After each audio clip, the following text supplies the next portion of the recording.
Greetings and salutations. So good to see you all for another episode of Sound Mind. I am Jay Gideon Winfrey, licensed therapist, and again, such a pleasure to be with you.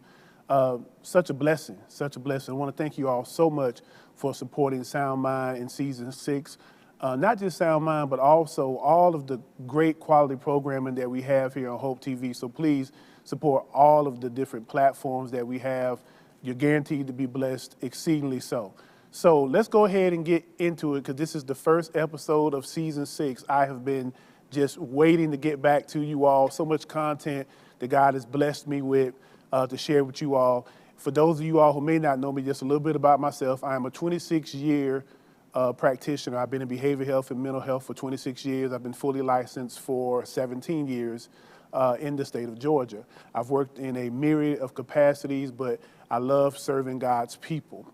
My philosophy as a faith-based practitioner is very simple. I use the sacred in order to influence the secular.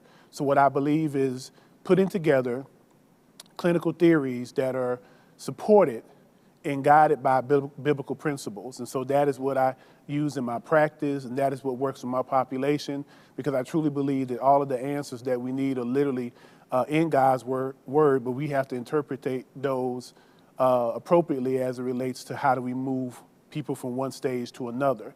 And that's where I come in as a behavioral health practitioner, okay?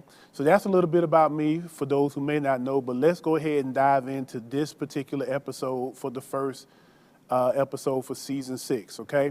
Now, when I contemplated what it was that I wanted to introduce this particular episode with, it was a very heavy prompting to look at the concept of forgiveness, okay? Now, when we think of forgiveness, forgiveness impacts us in a lot of ways: self-forgiveness, external forgiveness, and things of that sort.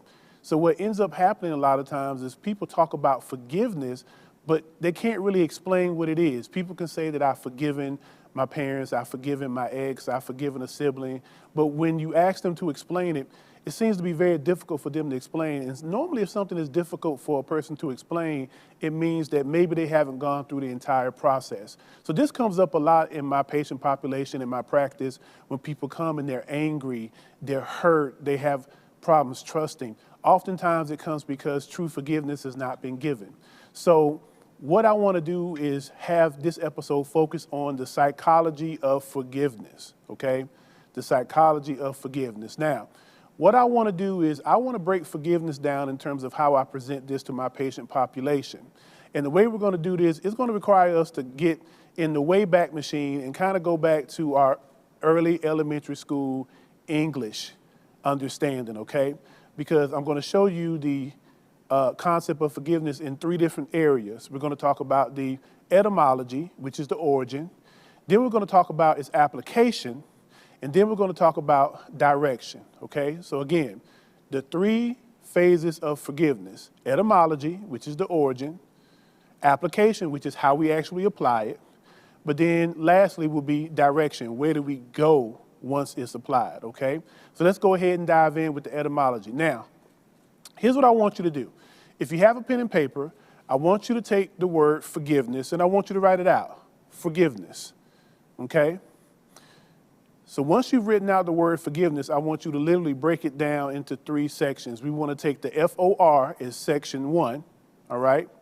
Then we want to take G-I-V-E, or give, for section 2.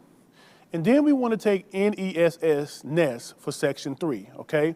Because these are the 3 different components and phases we're going to be addressing in the psychology of forgiveness, okay? So what I'm going to do is I'm going to give you the etymology of each word, and then I'm going to give you the definition.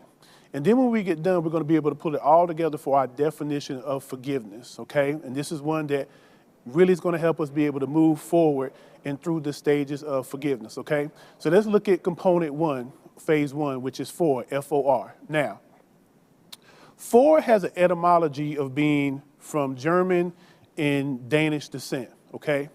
Now, when you look at the word for in the word forgiveness, for is, from an English perspective, is referred to as a prefix.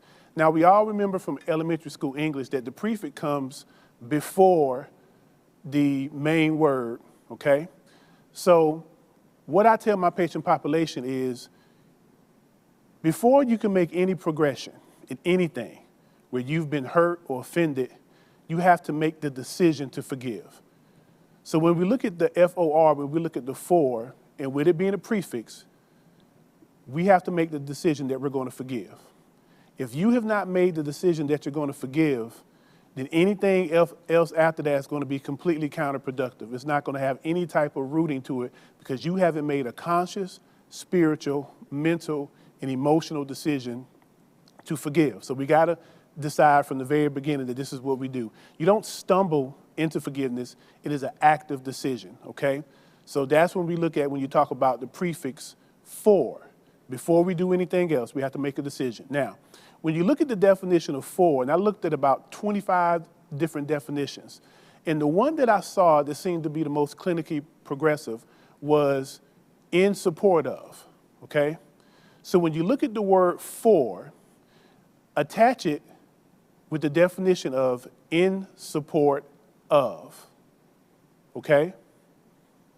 Or a willingness in support of. So that's going to be our definition for the word for. Willingness or in support of, okay? So that's for, all right? So make sure you have component one, for. And remember, it's a prefix, which means that before we go to the main thing, before we go to the action, we got to make the decision, okay? Now, since we got for out the way, let's go ahead and proceed to the next component, which is the give, G-I-V-E, okay? Now, give is our second phase and our second component. Now, give, going back to our English elementary school lessons, give obviously means it is a verb. It is an action, okay? And give has its origins in three different language basics of Dutch, German, and Old English. So the word give has been around a long time and it's gone through different generations and different evolutions, okay? So when you look at give is a verb. It is an action. So when we look at give, again, researched about 20 to 25 different definitions. And the one that fits what we're talking about in terms of forgiveness is setting aside or sacrificing for a purpose, okay? That's our definition for give. Setting aside or sacrificing for a purpose. Now, it can go either way. It can be setting aside and sacrificing, or setting aside or sacrificing. But there's a setting aside and there's a sacrificing that takes place, okay? For a purpose. That's the key point that I really want you to home in on. I want you to put an asterisk by for a purpose. Because we're not just doing it to be doing it. In order for forgiveness to be impactful, it has to have a purpose, has to have an object, has to have a conclusion. So I want to make sure that we're focused on that when it comes to give. Now, mind you, again, give is a verb, thus an action. It's action. It's not just talking. It's literally a matter of movement. There's action involved, okay? All right, so now that we got give out the way, let's go to the third phase and the third component, ness, N-E-S-S, okay? Now, when we look at ness, ness has its origins from an etymology regard, Dutch, German, Old English. So it means that the word's been around a long time, okay? So when you talk about ness, ness is a suffix, okay? So going back and looking at our English lessons back from elementary school, we know that the suffix comes at the end of a word, okay? And I think that that is strategically placed because when you talk about forgiveness, by the time that we've made a decision to forgive and we've put forth the action, the verb to actually do it, now you're at the end when you talk about how important it is that when it's all over said and done, that we come to the end that we've made up our minds to actually follow through with it. So that's why ness is the suffix, is what we end with, okay? Now, as I said, ness is a suffix, and ness also has Dutch, German, Old English origins. But when we say ness, basically, after doing the research of about 20, 25 different definitions, the definition that we want to go with for ness is the state or condition that we're in, okay? So again, ness is the state or condition that we're in, okay? So when you put all that together, you have your for, you have your give, and then you have your ness. 3 different components, all right? So when we put our definition for forgiveness, and I want you to write this down, our definition for forgiveness is this: in support of setting aside or sacrificing for a purpose because of the condition that we're in.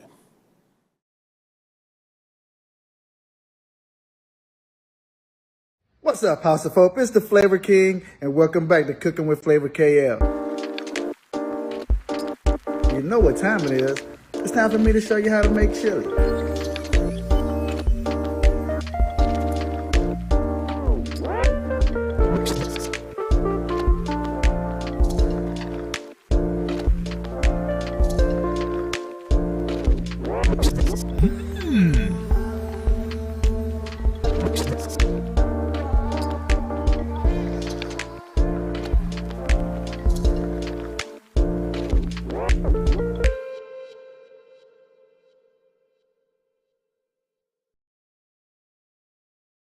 My Shiro doesn't always wear a cape, but she always has time for a hug, a smile, for going the extra mile.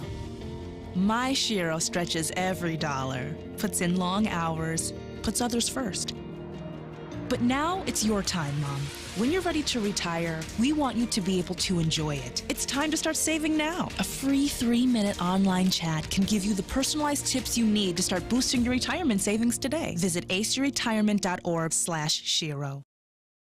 You know, we're going to talk about something that you hear more and more about today, and that's dementia. Alzheimer's disease and dementia drastically impacts the Black community. We're twice more likely to be diagnosed with Alzheimer's disease or a form of dementia in comparison to our white counterparts. And so again, this is why it's so important for us to take a minute and to learn about this, to see what's going on, and then understand how we can reduce our risk.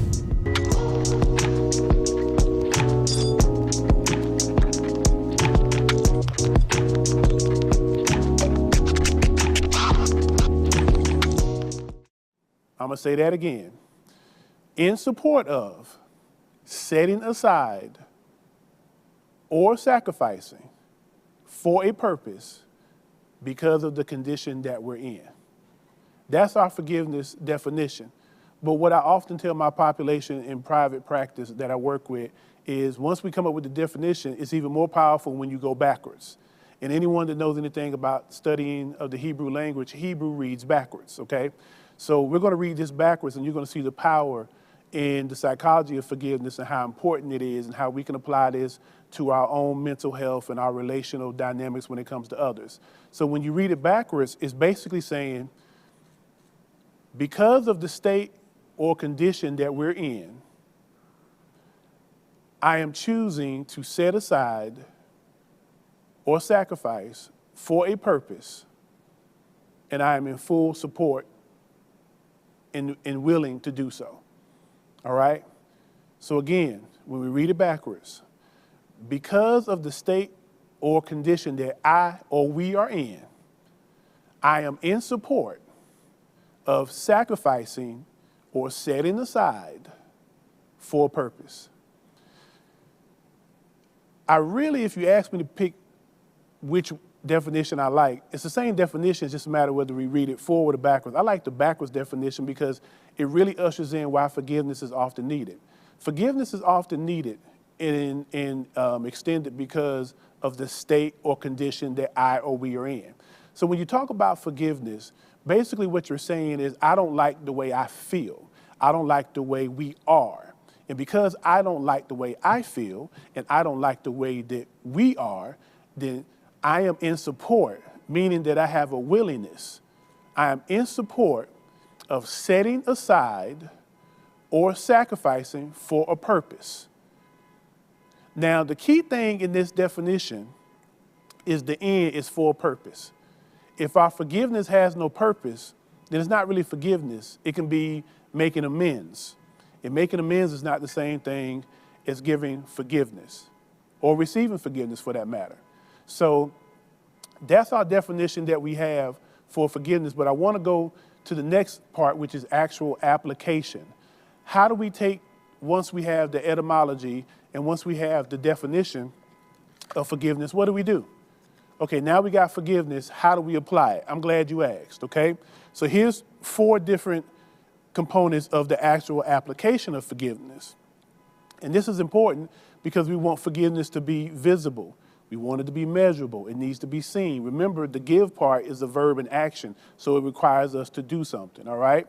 So when we talk about forgiveness, now let's go back to for. Remember the first part, F-O-R. And remember our for part means in support of, okay? So when we talk about the application of being in support of forgiveness, here's what it looks like. If you're in support of forgiveness, you have a willingness to talk as well as a willingness to listen. Let me say that again. If you're in support of forgiveness, there is a willingness to talk and a willingness to listen. That also looks, in a couple of ways. It can also look in the way of how do we take ownership of our actions? How do we actually apologize? How do we accept apologies? How do we give attention to the matter? So all of these things are active demonstrations of what it looks like to be in support of forgiveness, okay? It's hard to be in support of forgiveness if you're not willing to talk, if you're not willing to take ownership, if you're not willing to listen, if you're not willing to apologize.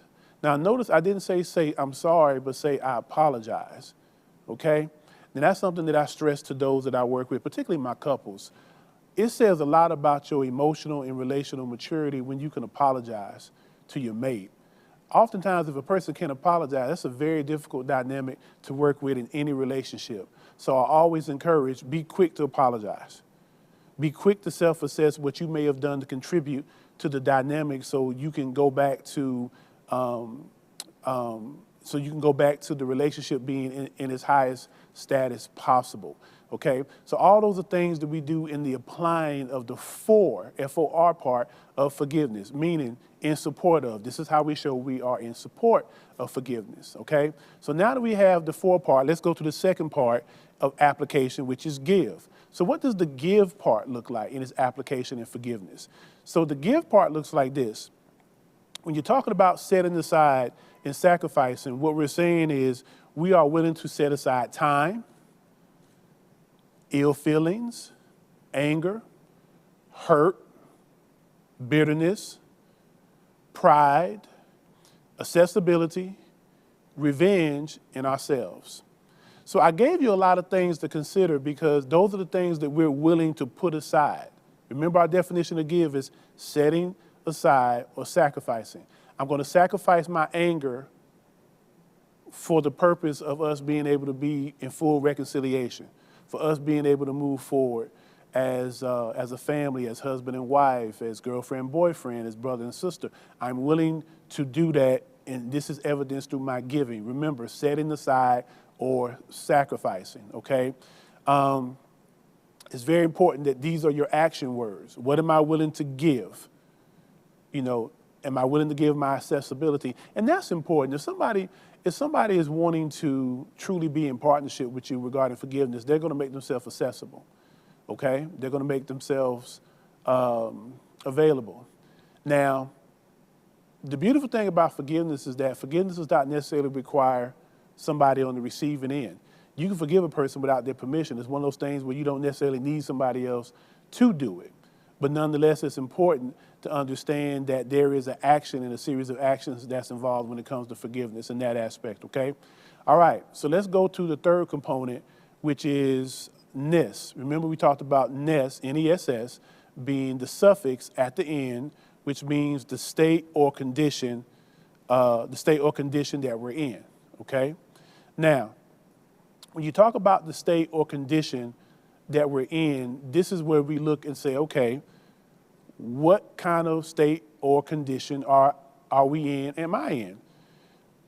Normally when forgiveness is needing to be applied, normally the state or condition that we're in, it could be one of strain, it can be one of distance, it could be one of confusion, uneasiness, tension, anxiousness, anxiety, brokenness, hurt, or even anger, okay? Those are the things that propel us to want to move to forgiveness because of the state or condition that we're in. So what the goal is for us to get to a state or condition of cohesiveness, a state or condition of release, a state or condition of peace, a state or existence of coexistence, or even a state or existence of being able to agree without being disagreeable, okay? So that is when we look at the application of the state or condition that we are in. Now, the fourth component to the application phase of forgiveness is one based on the purpose, okay? What is the purpose of forgiveness? Now, only you can decide that. And this is the beautiful thing, again, about forgiveness, is that it doesn't necessarily require another person's action, reaction, or interaction. You can give forgiveness if you know that the purpose is, I just want to be free from the subject matter. I want to be able to sleep well at night. I want to be able to make sure that all is well between God and myself. I want to make sure that I'm good emotionally. However, this is the purpose. And so when you decide what the purpose is, that guides you in the principles of how you want to apply forgiveness, okay? So the purpose can be endless. Basically, your purpose is your why reason. It's not your what, it's your why. Now, a lot of times about forgiveness, you know, it doesn't require us to have a conversation with people. Now, ideally, I would promote that because it's always better to have dialogue with someone. But if the person is resistant, if the person may not be here, then there's still forgiveness that can be given because it frees you from the very tethering that you have to the offense that was done to you, okay? So it has to have your purpose, okay? So remember, in the application is being in support of, it's also being able to set aside, sacrifice, then also because of the state of the condition that we're in, and then also for a purpose, okay?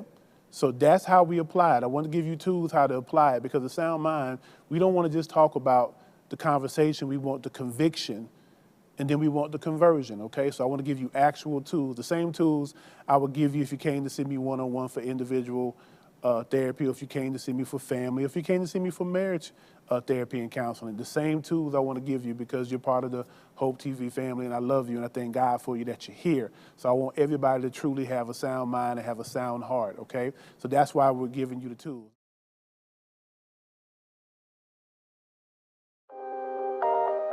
How do you decide what is a priority at the moment versus something that you can complete at a later date? What feels right in the moment? Because sometimes it's like, okay, this is really high on my priority list, but I really just don't feel like it.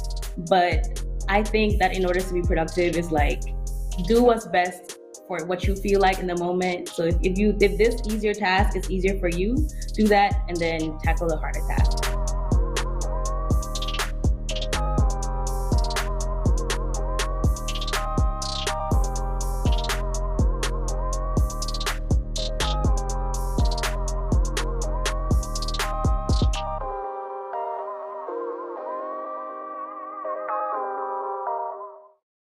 Part-time job, full-time hustle, all-time Shiro to all of us. You nurture, we listen. You teach, we thrive. You lift our spirits, but we've got to lay down the truth. It's time for you, our Shiro, to stretch for the stars. A free online chat can give you the personalized tips you need to start boosting your retirement savings today. Start saving more for retirement so you can feel prepared and live your life to the fullest. Visit aceyourretirement.org.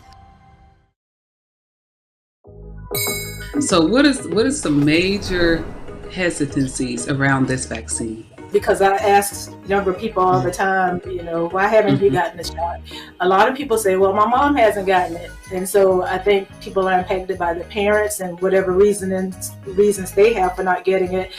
I don't know if you heard Nicki Minaj put out information about her cousin having his testicles swollen, and of course that took off. Went viral. Can we clarify that the vaccine did not cause his testicles to be enlarged? None of that. I mean, we do have some risk associated with the vaccine, but the things that we hear out in the public aren't what they are.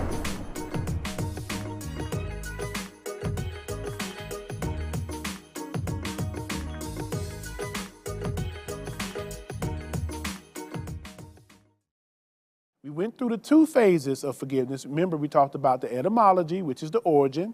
We got our definition, and we just talked about the application, okay? The 4 different components of application.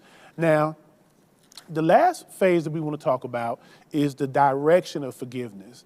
Once we have its origins, once we have applied it, where do we go after that? Because when we forgive people or when we go through the process of forgiveness, it can feel a little awkward sometimes. It's like, I don't know how to get my footing back. This is different, feels a little out of place. And that's okay because you're in the process of deciding where to go now that forgiveness has been ushered. Now, I'm going to tell you what I tell my population when we're one-on-one, because this is the thing about forgiveness that I think sometimes gets misunderstood. And quote me when I say this. Forgiveness does not mean automatic restoration, reinstatement, or reconciliation. That's not what it means. So a lot of times, particularly with my couples, when issues come up and then one to say to the other, well, you didn't truly forgive me because you bring it back up. We got to work on that part, because forgiveness doesn't necessarily mean I've forgotten. It just means that I'm also in a place of trying to move past it. But every now and then, I might have something that I bring up. But just check me on it. Check me on it, because if I'm truly dedicated to the process of forgiveness, then I will be able to regulate myself to make sure that if we do have a disagreement, I can at least fight fairly and just focus on what the main subject is at the time, okay? So a lot of times with my couples as well, if there's an issue, and for all truth and purposes, oftentimes it's the husband that does this, but oftentimes what happens is if there's an argument and then there's, forgiveness given, sometimes my brothers, we think that, okay, since forgiveness has been given, then that means that everything should be okay and everything should go back to normal. And if you look at my facial expression, I'm a husband, so I understand the language and the assignment. So because I've been forgiven, then everything should be afforded to me. I love how Pastor Smith says, and the Bible says this as well, do benevolence. Do benevolence should be ushered. And if you don't know what do benevolence is, then Google it, because I won't necessarily define it for you in this particular venue. But oftentimes husbands will tend to think that because forgiveness has been given, then that means that the restoration of all rights and benefits of holy matrimony and covenant is fully restored, and that's not necessarily the truth of the matter. So basically what I'm saying is, particularly to my married folk, my married brother and sister, that forgiveness does not mean automatic restoration. It means we on the way there, but we just got to give it some time and some understanding. So forgiveness does not mean actual restoration, okay? So when you talk about direction, I thought it was really important, because this is what I say to my population. Forgiveness puts us in the position to move forward, but it doesn't necessarily mean that we actually do it. It means that we level the field, that we let bygones be bygones, we reach a state of understanding, we reach a state of clarity. Moving forward together is not necessarily a part of forgiveness. It just puts us in the position to be able to move forward together. And I hope y'all understand what I'm saying, okay? It puts us in the position, if we choose, based on the clarity gained, based on understanding how to be able to move forward together. It gives us that option. So with that being said, in summation, forgiveness, again, does not mean automatic restoration, reformation, reconciliation, or reinstatement. Now, let's go back to our English lesson from elementary school. We all know whenever we see the word RE, RE again is another prefix. So when we see the word RE, it means again, okay? So when you talk about remix, we're mixing again. If you're talking about a restart, we're talking about starting again. So whenever you see these words, restoration, reformation, reconciliation, and reinstatement, when you see the word RE, here's what I want you to do, because this is what I do again with my patient population. Take that RE, which means again, take the again and put it behind the root word that comes after the RE suffix. So for example, when you say that we've entered into a state of forgiveness and we're agreeing, if you look at the word restore, the question that we have to ask ourselves is, do I want to store again with you? Okay, because restore, take the R-E, which means again, move it behind the base word, which is store, and then ask yourself the question, do I want to store again with this person? You can do that with the word reform. Reform, take the prefix RE, move it behind form, and change it into again. Do I want to form again with you? Okay?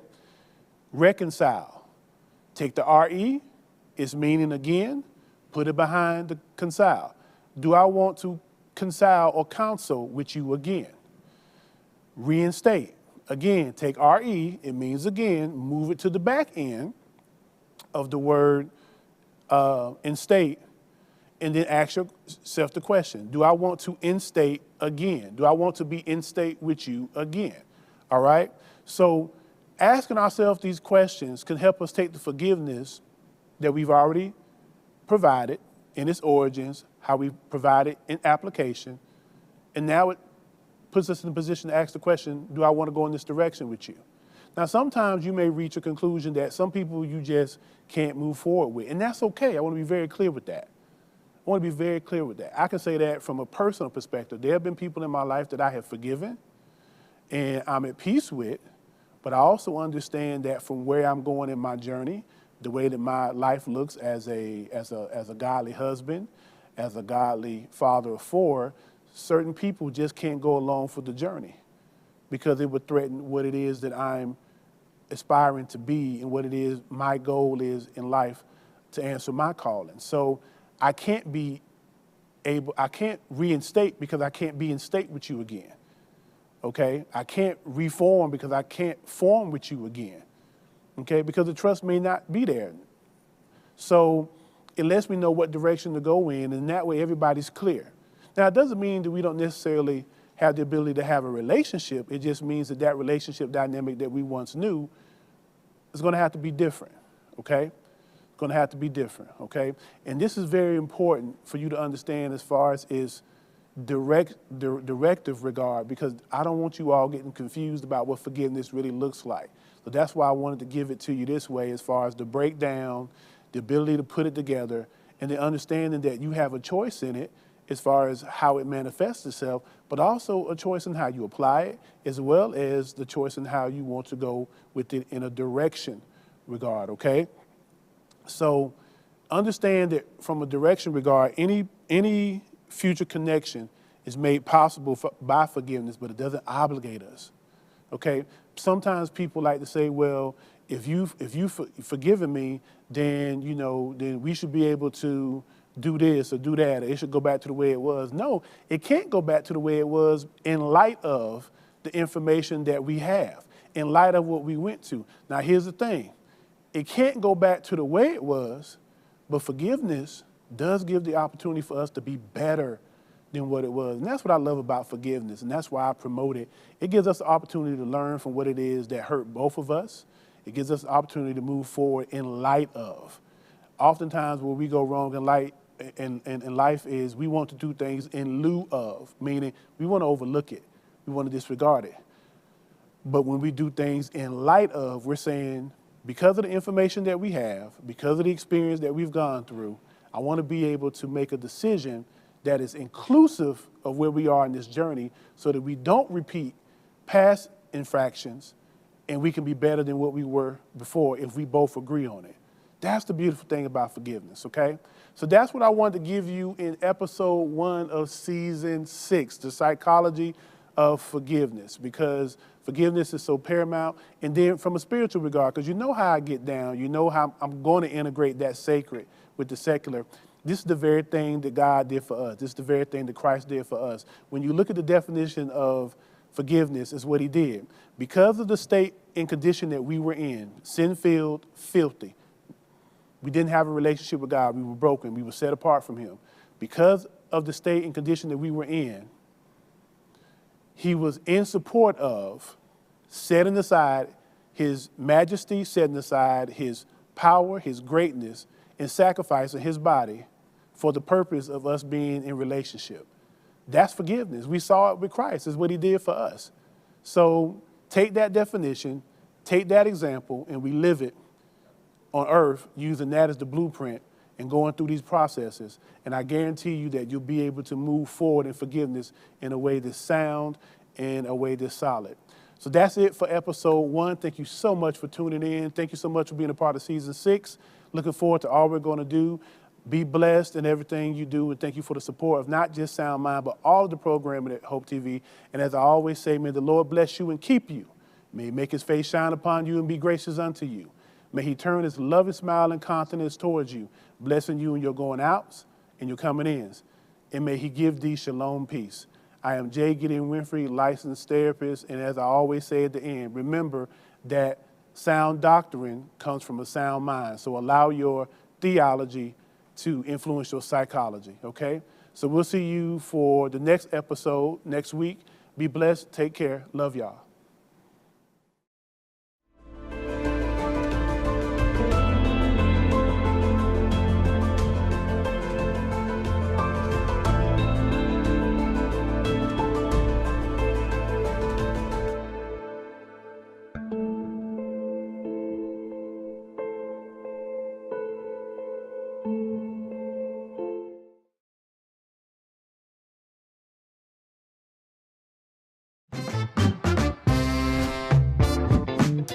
Y'all didn't know the answer to this, but John P. Key is your name, but what does the P stand for? The P actually stands for Prince. Dr. Scott and Brian Scott, years ago when I signed my first deal, they ran with it and started the Prince of Gospel, but that's where it came from. Lizzie and John named me John Prince Key.